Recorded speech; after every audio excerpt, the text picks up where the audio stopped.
પ્રાર્થના કરી નોકરી કરો અને નોકરીમાં ઈમાનદારી રાખવી. શું કીધું? ઈમાનદારી રાખવી. પગારથી વધારે લોભ લાલચ કરીને ચોરીની ભાવના રાખવી. ધંધો કરતા તો ધંધો આગળ કરીને, અગરબત્તી કરીને, કુળદેવીને આગળ કરીને, મન મેલડીને આગળ કરીને કરો, જે ધંધો કરતા હોય એ.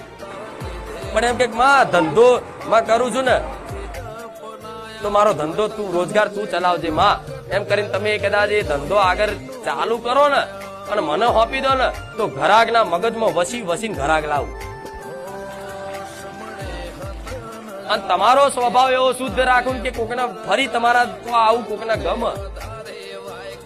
પણ અહીંયા તમે જો ચીટિંગ ને બેમાની કરો, ગ્રાહક ધંધાદારી વેપારી માણસ હોય એના માટે એનો ભગવાન, ગ્રાહક એનો ભગવાન કે ને, એનો જે ગ્રાહક હોય એ વેપારી માટે એનો ભગવાન છે.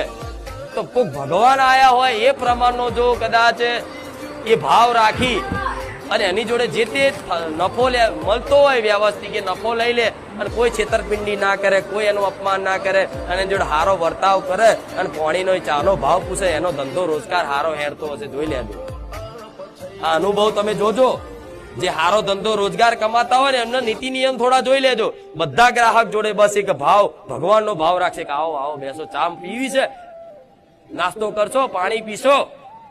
આ શું ખોટું? એ કડા છે ને કડા ખરેખરમાં જો ભગવાનને મોનીને માતાજીને આગળ કરીને કરો ને તો તમારો ધંધા રોજગાર ગોડા હારો હેડે. સ્વભાવ